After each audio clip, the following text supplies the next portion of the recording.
سلامونه. د کاروباري نظریې خوندیتوب. څنګه کولای شو یو غوره کاروبار پیل کړو؟ د دې کتاب لیکوال حکمت الله نظری دی. زه حکمت آریان یې درته وړاندې کوم.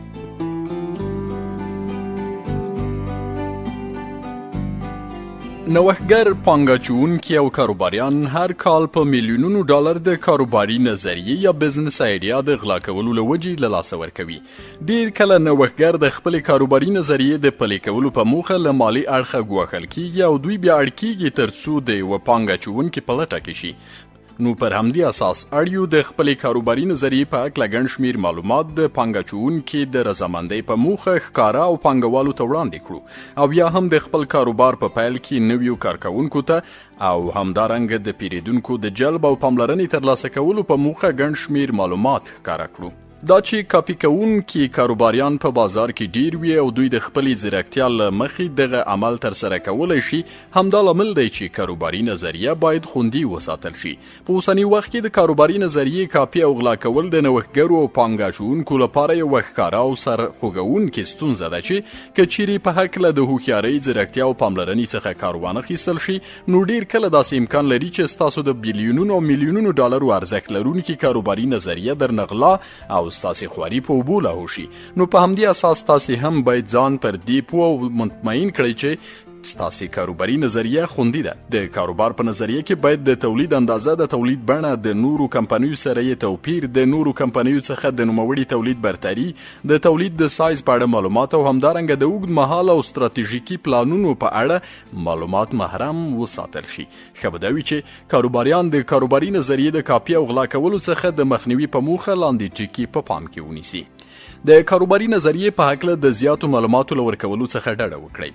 د دې لپاره چې کاروباري نظریه مو خوندي وساتل شي، هڅه وکړئ د کاروباري نظریې په هکله مو هغه معلومات ښکاره کړئ کوم چې په رښتیا هم اړین دي. دا اړینه نه ده چې تاسې د خپل تولید د نوعیت، سایز او دا چې څنګه فعالیت کوئ ټول محرم معلومات خلکو ته ښکاره کړئ، بلکې هڅه وکړئ یوازې هغه څه ښکاره کړئ کوم چې کولی شي د دوی د رضایت لاسته راوړلو لامل وګرځي. د پانګه‌اچوونکي سره پټ هوکړه لاسلیک کړئ. مخکې له دې چې تاسې خپله کاروباري نظریه پانګه‌اچوونکو ته وړاندې کړئ، هڅه وکړئ یو هوکړه د کاروباري نظریې د خوندیتوب په موخه لاسلیک کړئ. خپله کاروباري نظریه مو ثبت او جواز واخلئ. د خپلې کاروباري نظریې د خوندیتوب په موخه اړ یاست څو کاروباري نظریه مو خپل هیواد کې دننه پر مسؤله اداره کې او یا هم مسؤلې نړیوالې ادارې کې ثبت او د کارونې جواز ترلاسه کړئ. دا به ستاسې د نظریې په ساتنه او خوندیتوب کې بېساري مرسته وکړي. کاروباري نظریې ته د عمل بڼه ورکول. وروسته له هغه چې کاروباري نظریه مو وټاکل او ځان مو پر دې قانع کړ چې غواړئ یا د کاروباري نظریه پلي کړئ، اوس نو اړ یاست تر ټولو غوره، ستونزمن او اړین ګام پورته کړئ او هغه هم کاروباري نظریې ته د عمل بڼه ورکول دي. په یاد ولرئ ډیر شمیر کسان یوازې کاروباري نظریې ټاکي او د پلي کولو لپاره یې حرکت نه کوي.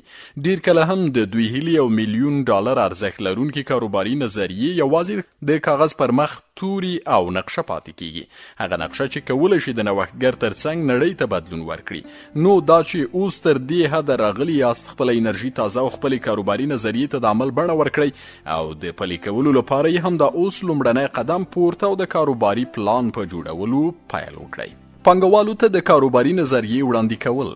وروسته له دې چې مو خپله کاروباري نظریه وټاکل او کاروباري پلان مو تیار کړ، تاسې اړ یاست د خپلې کاروباري نظریې د پلي کولو په موخه نغدي پیسې او سرمایه پیدا کړئ او د خپل بریالي کاروبار خوبونه په رښتیا بدل کړئ.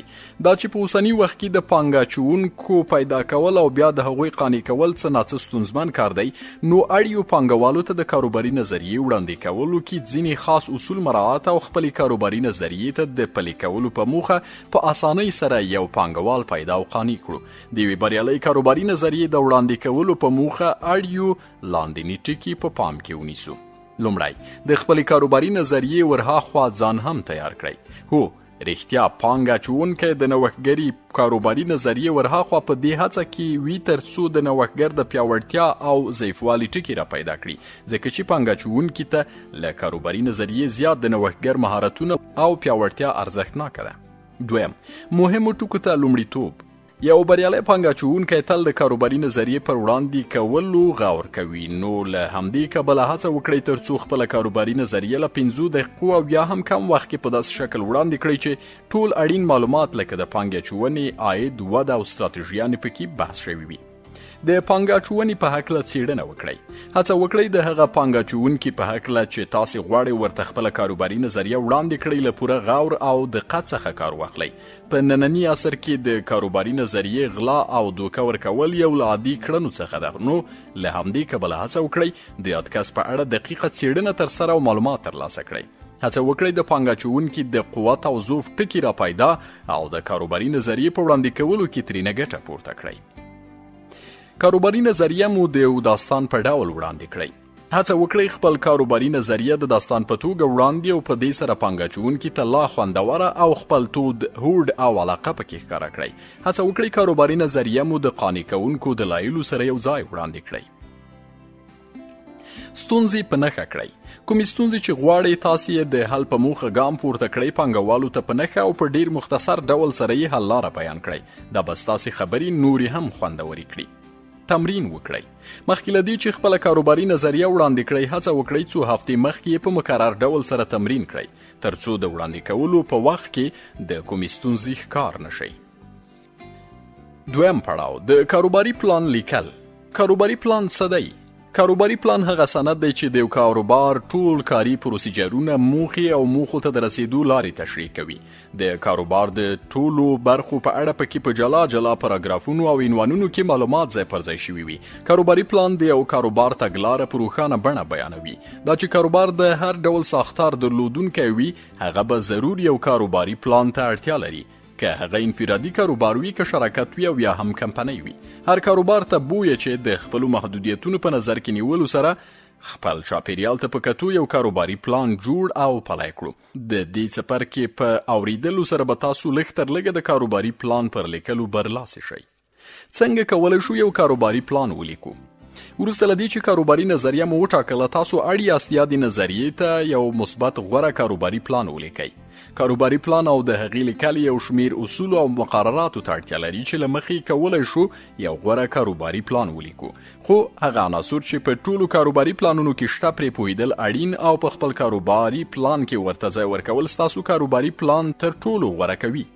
د کاروباري پلان لیکل به د کاروباري پلان ساختار او بنسټیز عناصرو تر عنوان لاندې واورو. د کاروباري پلان ځانګړنې. کاروباري پلان د یو کاروبار تګلاره په روښانه ډول بیانوي. د یو کاروبار د مالی اړتیاو او عوایدو په اړه واضحه او حقیقي وړاندوینه کوي. د یو کاروبار ممکنه پیریدونکي او هدف کړل شوی مارکیټ یا ټارګټ مارکیټ روښانه کوي. د یو صنعتي ساحې او په ساحه کې د کاروباري سیالانو په اړه پوره معلومات ارائه کوي. د یو کاروبار د مدیریت د اغیزمن ساختار یعنی تشکیل بیانونکی وي. ښه کاروباري پلان باید په 50 مخونو کې ځای پر ځای شوی وي. البته په کمو مخونو کې پلان ترتیبول کمال دی. د حساسو کاروباري خطراتو تعینونکی وي، کوم چې په راتلونکي کې یو کاروبار تهدیدوي. د مالی سرچینو د استعمال د ځایونو په اړه او د یو کاروبار د پیل او پای په اړه پوره معلومات ارائه کوي. د کاروباري پلان ساختار او بنسټیز عناصر. کاروباري پلان یوه ځانګړې بڼه او جوړښت لري. د همدې جوړښت په تکمیلیدو سره کاروبار هم د پرمختګ پر لور حرکت کوي. د کاروباري پلان په سمه توګه لیکل او طرحه کول د دې سبب ګرځي چې یو کاروبار پرې پرمختګ وکړي. په دې پلان کې د کاروبار ټولې برخې منعکسې شوي دي. په پلان کې د ټولو برخو لپاره جلا جلا ستراتیژیګانې او تخنیکونه وړاندې شوي دي څو په مجموع کې د کاروبار موخې ترلاسه کړي. یو کاروباري پلان د دغو عناصرو درلودونکی وي. لومړی، اجرایوي لنډیز فرصتونه، وړاندوینې فرصتونه، ستونزې او حل لارې، هدف شوی بازار، سیالي، اجرا، بازار او خرڅلاو، عملیات، موخې او معیارونه، کمپنۍ، پیژندنه، ټیم، مالی پلان، وړاندوینه، مالی تمویل، مالی حسابونه، ضمیمې. لومړی، اوس راځو اجرایوي لنډیز ته. د کاروباري پلان په اجرایوي لنډیز کې د کاروباري پلان ټول موضوعات په لنډیز سره کښل کیږي. په اجرایوي خلاصه کې د کاروبار مدیریت، بازار موندنې، فرصتونو، راتلونکي په اړه وړاندوینو، خرڅلاو، تولید، مالی برخې او د پیرودونکو د ارزښت په اړه اړینې خبرې لیکل شوې وي.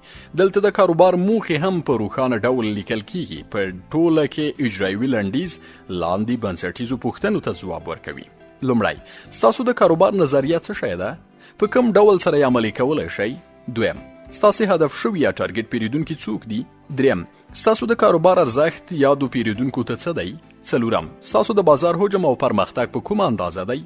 پنځم، تاسو به د ویش د کوم ډول چینلونو څخه ګټه پورته کوئ؟ شپږم، تاسو د لا ډیر پرمختګ لپاره نور کوم پړاوونه پلي کوئ؟ اووم، تاسو د کوم ډول رقابتي چاپیریال سره مخ یاست؟ اتم، څومره پانګونې ته اړتیا لرئ؟ نهم، ستاسو خرڅلاو، لګښتونه او ګټه په څه حال کې ده؟ لسم، ستاسو اوږدمهاله موخې کومې دي؟ کوم فرصتونه او کوم خطرونه کاروبار ته متوجه دي؟ اجرایوي لنډیز د لاندنیو موضوعاتو درلودونکی وي. په یاد ولرئ چې اجرایوي لنډیز د هر کاروباري پلان له تکمیلولو وروسته لیکل کیږي ترڅو د پوره پلان لنډیز په لنډو ټکو کې روښانه کړي. فرصتونه یا اپورچونټیز. د ستونزې لنډیز problem summary. په دې برخه کې هڅه وکړئ په ډیر ساده او لنډ ډول سره د خپل کاروبار یا بزنس د رامنځته کېدو او اړتیاو په هکله معلومات وړاندې کړئ. دا په ډاګه کړئ چې ستاسو کاروبار به ستاسو د پیرودونکو کومه ستونزې حل کړي او یا دا چې ستاسو کاروبار د کومې ستونزې د حل په موخه رامنځته شوی دی. دا چې هر کاروبار د یوې ځانګړې ستونزې د حل په موخه رامنځته کیږي، نو تاسو هم اړ یاست هغه ستونزه چې غواړئ ستاسو د کاروباري نظریې د لارې حل شي په ګوته کړئ. دویم، د حل لارې لنډیز یا solution summary. په ډیر ساده ډول سره ووایاست چې ستاسو حل لاره د یادې ستونزې لپاره څه ده او څنګه کولی شئ د یادې ستونزې حل لاره پلي کړئ. هڅه وکړئ په دې برخه کې په ډیر مختصر او لنډ ډول سره معلومات وړاندې کړئ. بازار یا مارکیټ. خپل هدف شوی مارکیټ او هدف شوی پیرودونکي واضح کړئ. دا روښانه کړئ چې ستاسو هدف شوی مارکیټ او هدف شوی پیرودونکي به څومره او کومه ساحه وي. بیا هم هڅه وکړئ هر څه په ډیر لنډ او ساده ډول سره بیان کړئ او د لا زیاتو معلوماتو ورکولو لپاره په کاروباري پلان کې د بازار له برخې څخه ګټه پورته کړئ. سیالي یا کمپټیشن. په ډیرو لنډو ټکو کې خپل احتمالي او کلیدي کاروباري سیالان په نښه کړئ. څوک به ستاسو پیرودونکي وي؟ دا هغه څه دي چې تاسو اړ یاست په هکله یې معلومات خپاره کړئ. د کاروباري سیالانو په هکله مفصل معلومات به ستاسو د کاروباري پلان د کاروباري سیالانو په برخه کې وړاندې شي. دلته یوازې اړ یاست د کاروباري سیالانو نومونه د فهرست په توګه وړاندې کړئ. ولې موږ؟ why us؟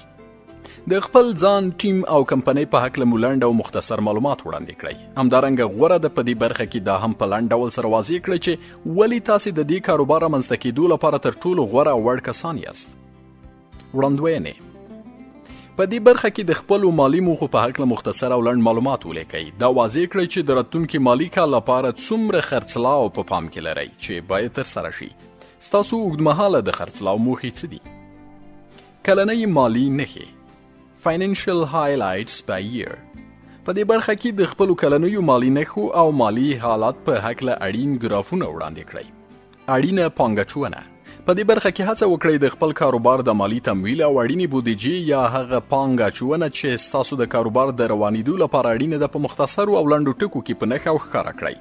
که چیرې تاسې له بانک څخه پور اخلئ او یا هم د پیسو د پیدا کولو کومه بله لاره په پام کې لرئ، غوره ده په هکله یې دلته معلومات وړاندې کړئ. فرصتونه یا opportunities. ستونزې او حل لارې problems and solutions. ستونزه problem. دلته د هغه ستونزې په هکله چې تاسو مخکې د اجرایوي لنډیز په برخه کې مختصر او لنډ معلومات ورکړي وو په مفصل ډول تر بحث لاندې ونیسئ او د ستونزې په هکله هر هغه څه چې تاسو غواړئ په خپل کاروباري پلان کې ځای پر ځای کړئ وړاندې کړئ. دلته د ستونزې د نوعیت، د ستونزې د حل اړتیا، د ستونزې جدیت او همدارنګه د ستونزې د مقدار په اړه ټول اړین معلومات په مفصل ډول سره ولیکئ. ستاسو پیرودونکي څه ته اړتیا لري؟ آیا هغوی یو غوره تولید ته اړ دي؟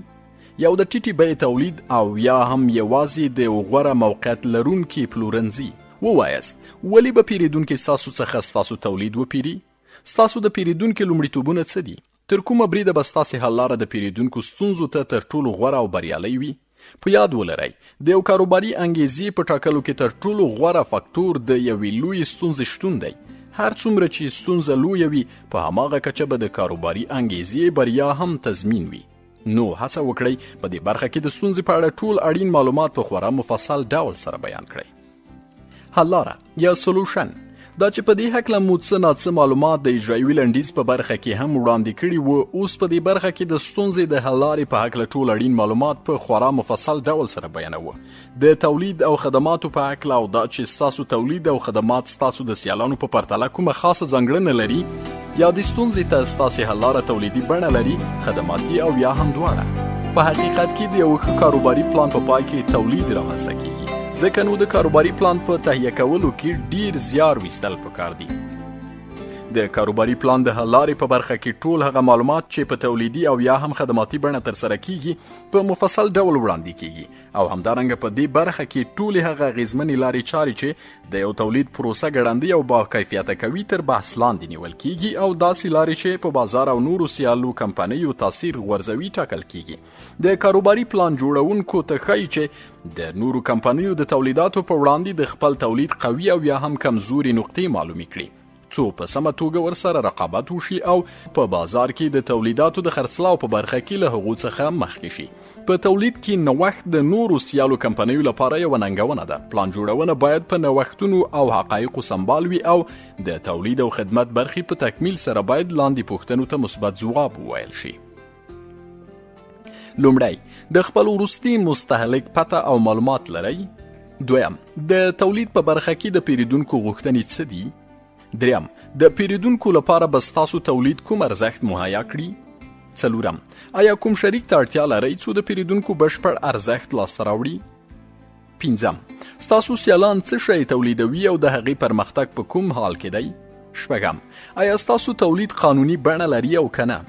اووم د تولید د پرمختګ او توسعې لپاره لازم شرایط کوم دي. اتم ستاسو تولید اوس کوم پړاو ته رسیدلی دی. نهم تاسو ته د جواز اړتیا شته. لسم د تولید کوم پړاو ته رسیدلی یاست. یولسم تاسو د راتلونکي پرمختګونو لپاره کوم ځانګړی پلان لرئ او که نه. هدف شوی بازار یا ټارګټ مارکیټ، د بازار کچه او برخه یا مارکیټ سایز اند سیګمنټس. د خپلو اصلي پیرودونکو په ګوته کول، د هغوی په اړه معلومات درلودل، د هغوی پر خصوصیاتو ځان پوهول هغه څه دي چې په دې برخه کې باید ځای پر ځای شي. که چیرې ستاسو شرکت بیلابیل پیرودونکي تر هدف لاندې راوستلي، نو د هغه د هر ګروپ په اړه جلا جلا معلومات وړاندې کړئ. د یادو پیرودونکو د تعداد، جنسیت، د زده کړې کچه، اقتصادي حالت او د هغوی د علایقو په اړه په بشپړ ډول معلومات په دې برخه کې ځای پر ځای کړئ. د کاروباري پلان د تهیه کولو لپاره په بازار کې د خپلو پیرودونکو او د هغوی د اړتیاو په اړه معلومات او پوهه درلودل د هر کاروبار دنده ده. د خپلو مشتریانو لپاره د تولید کول او د هغوی علاقه او ذوق په نظر کې نیول لازمي خبرې دي. په بازار کې د ټولو سیالو کمپنیو تولیدات په نظر کې نیول او د هغوی څخه په ښه کیفیت او کم نرخ سره تولیدات عرضه کول د کاروبار لپاره مهم دي. په کاروباري پلان کې د بازار اندازه او په یاد بازار کې د کاروبار د پرمختګ، د پیرودونکو د خرید په اړه، د تولید په اړه په منطقي ډول فکر کول، د سرچینو پرتله کول، د تشهیر او بازار موندنې د چینلونو په اړه په روښانه ډول معلومات ځای پر ځای کول اړین دي. د دې ترڅنګ د کاروبار لپاره مهم دي چې مارکیټ په برخو وویشي او د یادو برخو څخه یوه برخه یې هدف وګرځوي، بیا د همدې هدف شوي مارکیټ لپاره په سمه توګه پلان ترتیب کړي. د توکو په رابطه د مارکیټ په ویش کې لاندې لارښوونې په نظر کې نیول ضروري دي. د اوسېدو ځای، هیواد، ولایت، ښار، کلیوالي سیمې او د نفوسو اندازه، دیموګرافي یا وګړو پیژندنه، عمر، جنسیت، عواید، د کمپنۍ اندازه، د ژوند سبک او طریقه، کلتور، رواجونه او د ټولنیز ژوندانه طریقې، چال چلند، د تولید غوښتنه، د تولیداتو د غوره کولو تخنیکونه، د پیرودلو طرز او طریقه، خلک په کومه طریقه او لومړیتوب سره خریداري کوي، د بیې، د کمپنۍ د نښې او یا هم د خپل شعور له مخې.